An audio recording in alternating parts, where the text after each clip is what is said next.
तो हम लोग देख रहे हैं कि माहेश्वर सूत्र अयुण रिलरी का एवं एवच, यहां तक देख रहे हैं ना। इसी तरह माहेश्वर सूत्र में आगे भी है, जैसे देखिए अयुन रिलरी का एवं एवच हयवर टल्ला यमंगण झवैया घड़धस जब गढ़धस खफ छट थ चट तव कपया सर हल। तो हम लोग स्वर संधि को पढ़ रहे हैं, इस कारण आ से लेकर च ही पढ़ेंगे, मतलब अच को ही पढ़ेंगे। अच को ही संस्कृत में हम लोग स्वर कहते हैं, सॉरी हिंदी में हम लोग स्वर कहते हैं। तो इस कारण हम लोग अच वर्ण का ही अच तक ही, मतलब स्वर तक ही हम लोग संस्कृत में यहाँ स्वर लिखे हुए हैं। अब स्वरों की संख्या संस्कृत में कितने होती हैं, तो 9 होती हैं। 1 2 3 4 5 6 7 8 9 स्वरों की संख्या संस्कृत में मात्र 9 ही होती है। लास्ट वाले वर्ड को, ये जो व्यंजन वर्ण पड़ जाते हैं जो कि हलंत के साथ है, इनको नहीं लेने चाहिए, है ना, पाणिनि के मतानुसार।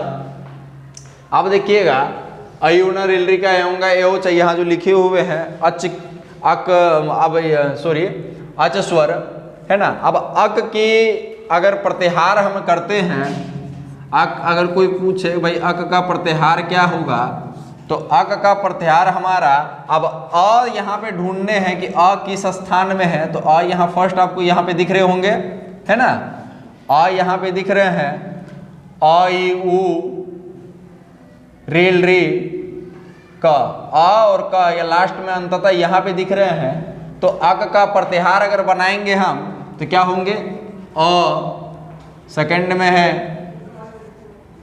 ई थर्ड में, उ 4 में, री और 5 में री। ये जो है अक के प्रत्याहार बनेंगे, ठीक ना। अब यहाँ धन की जोड़ की जो है निशान लगा देंगे, गणित में जैसे लगते हैं, है ना। अब ये क्या है कि सवर्णे, अब इसके समान कोई भी स्वर आ जाए, है ना, अक के समान कोई भी अगर स्वर आ जाए तो उसका दीर्घ हो जाएगा। अ के समान अगर अ आता है तो आ हो जाएगा। ई के समान कोई ई आता है तो दीर्घई हो जाएगा। उ के समान उ आता है तो दीर्घ उ हो जाएगा। री के समान री आएगा तो डबल री हो जाएगा। री के समान री आएंगे तो री बन जाएंगे। फाइन। अब यहाँ समझ बैठे हैं आप कि इसके सूत्र के समान हम लोग इसको पुट किए हैं, ठीक ना। अक का तो प्रत्याहार पहले हम बना लिए, सवर्णे इसके समान हम वर्णों को डाल दिए, आ दीर्घ के दीर्घ यहाँ पे आ गए सब के सब। तो अका सवर्णे दीर्घ जो है ये सूत्र पूर्ण रूप से संपन्न हुआ। अब इसको हम लोग समझेंगे कि संधि कैसे होते हैं, ठीक है। इसको हम लोग मिटा सकते हैं ना, इसको हम लोग मिटा लेते हैं।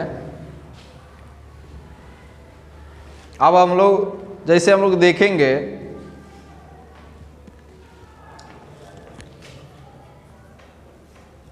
दक्षिण धन अरण्य। अब देखिए दक्षिण धन अरण्य है, यहाँ पे आपको कुछ समझ में आ रहा होगा कि कहाँ से ये उत्पन्न हुए, अब कौन सा संधि का है। तो न यहाँ पे है, तो यहाँ पे अगर हलंत हम लगाते हैं तो हम पहले ही बताए थे कि हर व्यंजन वर्ण में, ये व्यंजन वर्ण है दक्षिण में मूर्धन्य जो है ये क्या है, व्यंजन वर्ण है। व्यंजन वर्ण में स्वर वर्ण छुपे होते हैं। जैसे हम लोग बोलेंगे न, तो अ की मात्रा उच्चारण होती है।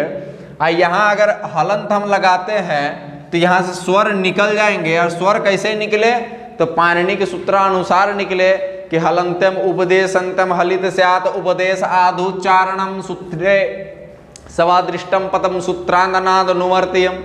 अब इसके सूत्र के अनुसार, पाणिनि के सूत्रानुसार हलंत जैसे हम निकालते हैं तो यहाँ स्वर की प्राप्ति होती है, अ की प्राप्ति होती है। और यहाँ अरण्य है, यहाँ भी अ लगा हुआ है, तो अ धन अ बराबर, अ धन अ बराबर आ, धन अ बराबर आ बनती है। इसी तरह ना से मूर्धन्य से हम स्वर को निकाले और यहाँ पहले से ही जो है अ यहाँ पे स्वर है तो स्वर और स्वर मिल करके अका सवर्णे दीर्घ माने अक के समान कोई स्वर अगर मिला तो इसका दीर्घ हो गया, बड़ा रूप हो गया।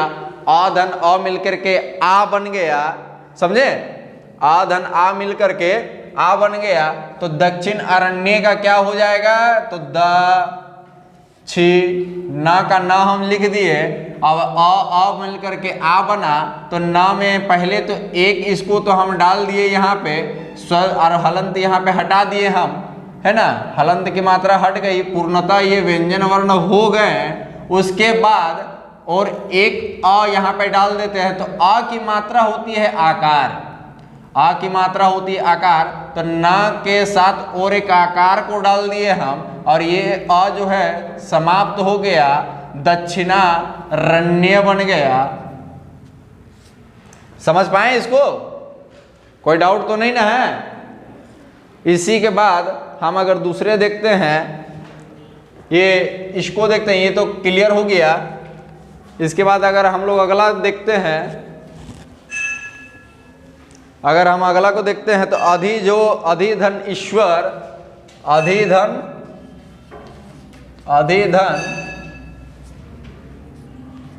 ईश्वर। अब देखिए अधि में भी क्या है? हर्षई है। अधि में क्या है? हर्षई की मात्रा है और यहाँ दीर्घई की मात्रा है। तो अभी हम बोले कि अक के समान कोई भी हो तो अक का मतलब हो रहा है अक प्रत्याहार के समान, अ ई उ रील री के समान कोई भी अगर वर्ण आता है तो क्या हो जाएगा? उसका दीर्घ हो जाएगा। या यहाँ पे अब तुम आप बोलोगे कि शास्त्री सर यहाँ पे देखिए हर्षई है, यहाँ दीर्घई है, तो दीर्घई कैसे होगा? कि भैया होगा ही होगा, कहीं पाणिनि ने ऐसा सूत्र ही बनाया है अका सवर्ण दीर्घा के समान कि अक के समान कोई भी अगर स्वर आता है तो दीर्घ ही होना अनिवार्य है। तो देखो, तो ई धन ई हर्षई धन दीर्घई बराबर दीर्घई, यही होना ही होना है। तो इसी तरह क्या है? अधि धन ईश्वर, धी में जो है ई, यहाँ में धी में जो है हर्षई ई की मात्रा है और यहाँ दीर्घई ई की मात्रा है, तो बराबर यहाँ पे क्या हो जाएगा? दीर्घ ई की मात्रा हो जाएगा। और दीर्घ ई की मात्रा कैसे होती है? तो ऐसे होती है। इसी तरह आध को अध लिख देंगे, अरे हर्षई इधर है, इसको हम दीर्घ ई कर देंगे, है ना? और ई की मात्रा ये भी समाप्त हो गई, अधीश्वर यहाँ पे बन गया। बेल तो बज गई है तो हम लोग रुको, बेल बज गई है तो हम लोग जल्दी आगे, मतलब ये 1 2 तो हो गया है और 2 3 4 को बता, और 3 बचे हुए, फटाफट इसको हम बता देते हैं। और अगर देखते हैं भानुधन उदय, अब तीसरा नंबर को देखिएगा, भानुधन उदय, भानुधन उदय। तो नू में देखिए हर्ष ऊ की मात्रा है और यहाँ में जो है ऊ की मात्रा ऊ धन ऊ बराबर दीर्घ ऊ की मात्रा बन गई। इसी तरह दीर्घ ऊ की मात्रा बन गई। और दीर्घ ऊ की मात्रा कैसे होती है? तो ऐसे होती है, ऐसे होती है। तो भा का भा लिख दिए, यहाँ हर्षा ऊ है तो यहाँ दुर्गा ऊ कर दिए हम, भानु, और ऊ की मात्रा खत्म हो गई, दय, भानुदय बन गए यहाँ पे। इसी तरह फटाफट हम लोग कॉन्सेप्ट क्लियर करते रहते हैं और फटाफट निकलेंगे। इसी तरह है। और हाँ, पितृधन ऋणम, पितृधन ऋणम। अब देखिए री, अब यहाँ पे हम देखे थे आपको री धन री बराबर दीर्घ री, है ना? तो री की मात्रा यहाँ है पितृ में और री की मात्रा यहाँ पे है ना? पितृधन ऋणम, तो री की मात्रा यहाँ पे है और री की मात्रा यहाँ पे है, तो री मिलकर के हम बताए थे कि दीर्घ री हो जाएगा। दीर्घ री देखिए री ऐसे है और दीर्घ री हमारा ऐसे डबल रेप बन जाते हैं, है ना? तो री मिलकर के दीर्घ री बनते हैं। तो पी के पी बना दिए, त का त, री तो एक यहाँ पे हो गए और डबल री ऐसे बना दिए पितृ, और ये खत्म हो गए पितृणम। क्या समझ में आ रहा है कि नहीं? हाँ या ना? अगर आपको समझ में ना आ रहा होगा तो हमारा सब पढ़ाया हुआ बेकार हो जाएगा, समझ रहे हैं ना? स्पीड में बता रहे हैं कि बेल बज गई है। और इसी तरह हम लोग देखेंगे। अब यहां जो है री की मात्रा को संशयता रखी गई है, बंद कर दीजिए।